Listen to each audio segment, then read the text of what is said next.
Los estudios sobre memoria se han convertido en un ámbito de diálogo y reflexión para analizar las presencias y los sentidos del pasado en la sociedad. Desde el Departamento de Antropología Social y Cultural de la UNED, la profesora María García Alonso ha centrado sus investigaciones en la reconstrucción de la memoria colectiva de los actores sociales.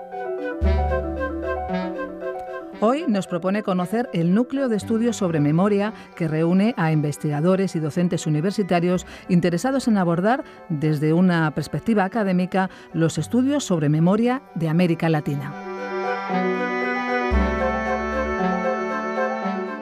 Estamos hoy aquí, como en otras ocasiones, con una buena compañía para hablar durante un ratillo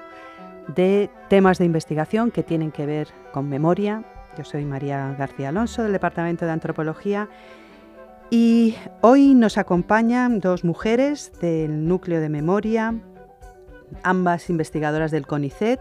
del Centro de Investigaciones Sociales del IDES en Argentina, Valentina Salvi. Hola, Valentina. Gracias, María, por invitarnos. Y Claudia Feld. Hola, muchas gracias por la invitación. Vamos a aprovechar un poco el tiempo para hablar primero de qué es esto del núcleo de memoria. Bueno, el Núcleo de Estudios sobre Memoria es un grupo de investigadoras e investigadores que viene trabajando en Buenos Aires, físicamente en Buenos Aires, pero con una proyección internacional de sus debates desde el año 2001, y que en realidad es un corolario de un programa de investigaciones que dirigió Elizabeth Schellin entre 1999 y 2001, que fue financiado por el Social Science Research Council y del cual se publicaron como resultado 12 libros de una colección que se llamó Memorias de la Represión y que trabaja, ese es como la primera gran emprendimiento editorial sobre memorias en América Latina y que trabaja sobre diversas dimensiones de la memoria en el cono sur de América Latina y sobre todo específicamente de la memoria de las dictaduras de Argentina, Chile, Brasil, Paraguay y con una pata también en Perú. Hoy en día, digamos, a partir de ese trabajo, que fue un trabajo pionero, con una incidencia, reunía no solo investigadores y investigadoras argentinos, sino también chilenos, uruguayos, brasileros, peruanos. El trabajo del núcleo, a partir de esa experiencia, tiene un alcance regional, dialoga con equipos de investigación, no solo en otras partes de Argentina, sino también en Montevideo, en Santiago de Chile, en Lima, y hacemos, digamos, de ese trabajo de diálogo con otras experiencias nacionales que tienen mucho en común, un espacio de reflexión, de debate, de discusión, de interés para todos los investigadores. Así que ese es un espacio que tiene mucho dinamismo y que, bueno, también tenemos una revista que se llama Clepsidra, dedicada solo a cuestiones de memoria. Es una de las pocas revistas que existen en español sobre América Latina. En español y en portugués se publican artículos en los dos idiomas, no en inglés, y que se dedica a preguntarse sobre las diversas dimensiones de la memoria en América Latina. ¿Y qué ha aportado y qué aporta América Latina a los estudios de memoria? Bueno, en particular, digamos, la tradición que surge de estudios de memoria en esta experiencia conosureña, digamos, de América del Sur, trae a los debates sobre memoria cuestiones que tienen que ver con el propio proceso histórico de las transiciones postdictatoriales, procesos históricos largos, conflictivos y con sus particularidades, pero básicamente lo que trae es una noción de memoria vinculada sobre todo, o con un fuerte matiz vinculada a la idea de la memoria como lucha, la memoria como conflictos de memoria, como disputas entre distintos relatos o narrativas memoriales respecto de los sentidos del pasado. Es decir, la memoria es plural, es decir, hay memorias, muchas memorias coexistiendo, pero además las memorias disputan en una escena de conflicto sentidos y significaciones, tanto a nivel político, moral, ético, social, respecto del pasado, sobre todo porque lo que estaba en juego en esos contextos nacionales eran los sentidos respecto de las violencias tremendas y aberrantes y las violaciones a los derechos humanos que se cometieron durante las llamadas dictaduras del Plan Cóndor, ¿no? Sí, en términos de construcción de los objetos de investigación, lo que dijo Valentina es así. Estos procesos históricos nos permitieron preguntarnos algunas cuestiones que lo que venía de la tradición europea y norteamericana de estudios sobre memoria no habían visto, que tienen que ver justamente con lo que dijo Valentina, la conflictividad, la politicidad de las memorias, el rol de los actores sociales. Yo estudié en Francia y era muy interesante porque la memoria, que bueno, en el momento al menos que yo estaba estudiando, ahora ha crecido mucho y ha variado mucho, pero en el momento que yo estaba estudiando, mientras nosotros estudiábamos y trabajábamos, los actores individuales, institucionales, que hacían que la memoria pudiera tener espacio, impacto en el espacio público, etcétera, etcétera, los franceses estudiaban solamente la memoria del Estado y las acciones conmemorativas desde el Estado. O como mucho producciones culturales, como hacía Henri Rousseau, que estudiaba el cine como un vector de memoria. Entonces, en los finales de los años 90, cuando empieza este programa dirigido por Isabel Schellin, todo ese grupo que trabajamos con ella, yo formé parte de esas becas de investigación, empezamos a trabajar con quienes portan la memoria. Y ahí surge la noción de emprendedores de memoria, que después fue mucho más conocida a través de lo que escribió Elizabeth Schellin, pero que todas esas preguntas de ese momento llevaron a pensar esa noción, a darle un nombre a esos actores de la memoria, con una especificidad que no estaba en otros lugares. Y finalmente una cosa importante es que también el lugar del investigador tiene su especificidad en América Latina, comparando con estos universos del mundo estadounidense, digamos, y del mundo europeo, que sería el lugar del investigador comprometido con luchas políticas y sociales y en diálogo con luchas políticas y sociales, que hace que siempre está reflexionando, al menos voy a hablar de Argentina, que es lo que más conozco, reflexionando sobre sí mismo a partir de ese diálogo, que no es ni una imposición, ni una interpelación, sino al menos después de bastante tiempo de trabajo, en este momento al menos es un diálogo y también ha terminado siendo una colaboración. En este momento podríamos decir que hay una colaboración importantísima de los y las investigadoras del campo de estudios sobre memoria en proyectos de construcción de sitios de memoria, en proyectos de enjuiciamiento a los responsables de la represión, en proyectos de acompañamiento a víctimas, y esos investigadores e investigadoras que se han formado y han trabajado en su investigación han podido asesorar, han podido traer materiales, han podido ayudar a entender muchos de los procesos que desde los actores quizás no eran tan evidentes. Me imagino que ahora, en los últimos años, con los nuevos gobiernos y las nuevas líneas políticas que están surgiendo, bueno, en todas partes del mundo, los investigadores que trabajan estos temas de memoria, vamos, tienen algunos problemas en sus planteamientos, ¿no? Y problemas financieros, cambios de políticas de investigación. Lo cierto es que el dinamismo que tuvo en los últimos 10, 15 años el campo de estudios sobre memoria, es decir, el aumento de la producción de las tesis de doctorado, las tesis de maestría, la posibilidad de generar proyectos internacionales y regionales, es decir, el salto cualitativo que termina dando en los últimos más o menos 10, 12 años este campo de estudios y la interacción además con las políticas públicas, con las políticas educativas, con la señalización de sitios de memoria, con los debates políticos, incluso con el inicio de los juicios por crímenes de lesa humanidad, no se puede pensar sin el aporte significativo de políticas también en el plano científico y de la educación a nivel universitario, que dinamizó, incrementó, generó obviamente mayor espacio para diversidad de posiciones, de reflexiones y un caudal de producción que tiene que ver no solo con publicaciones, con libros, muy significativo, sin duda. Y en este contexto actual, donde hay un achicamiento, digamos, del presupuesto destinado a ciencia, técnica y a la educación universitaria, todos los proyectos en todas las áreas, y particularmente también se ve resentido, sin duda. Y eso es una amenaza importante y es un retroceso importante. Es un retroceso en términos de acciones memoriales, es un retroceso en términos simbólicos, porque se le quita no solo apoyo financiero, sino legitimidad a todo lo que se está haciendo, y hay discusiones que nunca imaginamos que iban a volver a surgir sobre cuántos son los desaparecidos, sobre si los genocidas merecen o no la cárcel, este tipo de discusiones. Nunca nos imaginamos que íbamos a volver a tener esas discusiones. Y es una amenaza también en términos del sistema científico en general, porque en la medida que lo que está pasando ahora, digamos puntualmente, para que quede claro, al menos en Argentina, es que se ha achicado el presupuesto, se ha decidido específicamente que el CONICET se reduzca, que se reduzcan la cantidad de investigadores, que se reduzca la cantidad de becarios, que algunas áreas no tengan casi personas investigando. Se ha decidido que los jóvenes y las jóvenes que terminan sus doctorados se queden sin trabajo. Y entonces eso sí es una amenaza importante en términos de el traspaso de todo lo que hemos aprendido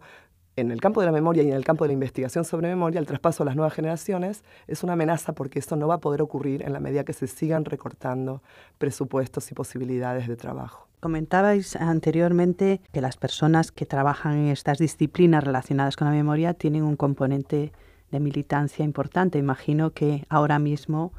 esto se estará acentuando, ¿no? No necesariamente es un componente de militancia, es un componente de compromiso. Todas las que trabajamos en este campo nos preguntamos cuál es nuestro lugar y qué lugar tiene nuestra palabra en términos éticos y políticos y no solo científicos. O sea, que nuestro trabajo científico tiene un componente ético y político, a eso me refiero. No necesariamente eso se transforma en una militancia ni social ni en un activismo, pero sí hay un diálogo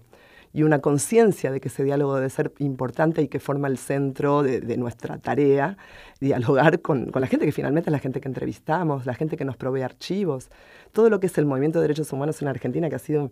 enorme, a nosotros nos ha ayudado enormemente y entonces nosotros nos importa ayudar también toda la tarea que ellos hacen, devolviendo parte de lo que hacemos en forma de conocimiento, que es lo que creamos nosotros. Entonces, no necesariamente es una militancia, esa es una confusión importante que hay que tener en cuenta, sino un compromiso ético y político. Sin embargo, sería bueno aclarar que ese compromiso, que tiene una dimensión ética, sustantiva, en relación con la violencia vivida en la Argentina en el pasado reciente, no implica que los investigadores y las investigadoras construyamos, digamos, o que de hecho construimos mediaciones conceptuales, teóricas, metodológicas, que nos permiten establecer una distancia para poder construir preguntas, para poder mirar críticamente los procesos, para poder mantener niveles de reflexividad también de nuestra propia tarea como investigadoras. Entonces, eso supone, digamos, el compromiso y también ese vínculo con el campo de la acción política implica, vuelve, digamos, sobre el propio campo de estudio, generando un dinamismo donde lo político no es algo que está por fuera, ¿no? Sino que lo político es algo, la politicidad, digamos, ¿no? Esa dimensión de conflicto, de tensión, de lucha que tienen las memorias sociales, es parte inherente, inmanente de la propia noción de memoria. En vuestras investigaciones comentáis que vuestro núcleo de estudios sobre memoria fundamentalmente trabaja sobre memorias del Cono Sur, ¿no? Pero ¿introducís algún tipo de diálogo con estas memorias, por ejemplo, de Colombia, que también tienen ahora mismo un gran desarrollo y que no tienen el mismo pasado histórico? O sea, estoy formulando mal la pregunta. ¿Qué interactuación puede haber entre estos dos tipos de memoria? La memoria de una guerra constante y la memoria de una dictadura y una postdictadura. Bueno, nosotros hemos recibido y hemos dialogado con muchos investigadores, investigadoras colombianas, y esa es una de las grandes preguntas, la que traes vos. O sea, ¿qué pasa cuando es un conflicto en desarrollo? ¿Qué pasa cuando no hemos finalizado el proceso? Y lo que nosotros decimos es que la noción de finalización del proceso es algo que se conoce después, que no es tan evidente. Marina Franco y yo hemos publicado un libro que se llama Democracia Hora Cero, que se dedica a pensar los primeros 10 meses de la transición argentina, en 1984, y que justamente lo que vemos en esos 10 meses es que no era tan claro que todo... O sea, obviamente había terminado un gobierno, había asumido otro. Había mucho miedo de que volvieran nuevamente los militares al poder, porque ya había sucedido. Había muchos marcos culturales que todavía se mantenían de la dictadura. Había mucha discusión acerca de qué había terminado, qué estaba empezando, de cuál era el contenido de la democracia que se estaba inaugurando. Había un montón, era un magma de significados, un magma de luchas y de actores que estaban en una ebullición que no se había cristalizado en esto es lo que pasó y de esto tenemos que hacer memoria. Entonces me parece que quizás algunas de las cosas que hemos hecho en el núcleo permiten repensar esos procesos, no por su final, no por cómo han terminado, sino por cómo se fueron dando y por entender un poco más los distintos momentos de cada proceso, que la transición no es una sola cosa que empieza y termina, sino que hay que mirar más, con una mirada más micro y más mirando justamente la conflictividad de cada momento, aún los momentos más pequeños. Entonces yo creo que en Colombia, cuando uno se pone como a describir un poco eso, más que pensar en la memoria de y pensar en lo que pasó, se puede pensar un poco en cómo hay distintas capas y periodicidades de la memoria y cómo siempre hay un pasado. No es que solamente hay un pasado cuando se termina un ciclo, siempre hay un pasado, entonces siempre hay posibilidades de hacer memoria y de pensar acerca de qué pasa con esa memoria. Mi reflexión apuntaría a pensar que si bien en el Cono Sur hay ya una reflexión establecida, con cierto recorrido, tenemos que tener cuidados de no convertirnos en un modelo y que ese modelo funcione para hacer luz de manera automática, digamos, a otras realidades nacionales, con sus propias historias, con sus propias realidades, digamos, y que justamente si sirve para algo el recorrido que se hicieron en los países del Cono Sur en términos de investigación, de caudal de investigación, de construcción de categorías, de procesos y metodologías de investigación, eso que pueda ser usado para echar luz a determinadas preguntas, pero que también pueda ser cuestionado, discutido, puesto en tensión por nuevas realidades, que además pueden volver sobre nuestra propia experiencia, sobre nuestras propias tradiciones de investigación, removernos y entrar en nuevos diálogos. De hecho, es un desafío, sin duda, para quienes trabajamos en Chile o en Argentina o en Uruguay, ver la realidad peruana, por ejemplo, por más que los diálogos siempre fueron muy fructíferos con Perú, donde la situación de Sendero Luminoso, de los paramilitares y de las Fuerzas Armadas peruanas, o el caso colombiano también, con una diversidad de memorias locales, de situaciones de campesinos, de desplazados, implica pensar nuevas categorías, nuevos procesos. Entonces, somos críticas, digamos, o tenemos cierta cautela de que si bien hay un recorrido hecho, no somos modelo para ser usado de manera automática.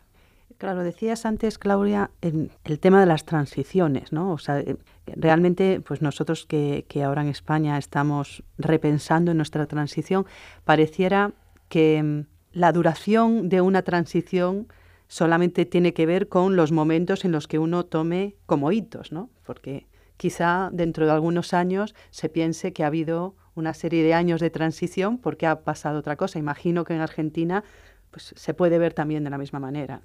Sí,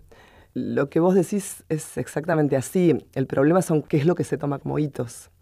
y por qué necesitamos tomar hitos. O sea, la noción de transición, cuando funciona como categoría para poder clasificar procesos y aplicar políticas transicionales y generar salidas de la violencia, casi como una especie de receta en distintos países del mundo, toma hitos que son siempre los mismos. Entonces me parece que lo único que valdría la pena pensar es si esos hitos pueden repensarse, ¿no? Tanto en España como en Argentina. En Argentina los hitos emblemáticos son el Nunca Más, digamos, la Comisión Nacional sobre la Desaparición de Personas, la CONADEP, y el Nunca Más, y el juicio a los excomandantes, ¿no? Esos son los hitos que se toman como indiscutibles de la transición. Y yo creo que vale la pena cuando uno repiensa un poco, no para contestar o para reprochar el importantísimo rol que tuvieron para la salida política, digamos, de la dictadura, me parece que hay otro tipo de trabajo sobre esos hitos para pensarlos más en toda la conflictividad de su construcción, en todas las cosas que dejó afuera, en todas las cosas que después fueron un problema, que parecía que cerraban para siempre, que en realidad volvieron 10 o 20 años después como problema, como por ejemplo el tema del silencio, de algunas cuestiones, y que eso forma parte de que los procesos están abiertos y siguen. Entonces, la noción de transición muchas veces tiende a cerrar procesos porque pareciera que es una transición hacia algo y cuando llega ese algo ya la transición se terminó. Y me parece que es una categoría para repensarla un poco. Bueno, con esta última reflexión creo que tenemos que terminar. Muchísimas gracias, Claudia, Valentina, por habernos acompañado y espero que podáis volver pronto a esta casa que ahora ya es vuestra. Gracias. Muchas gracias.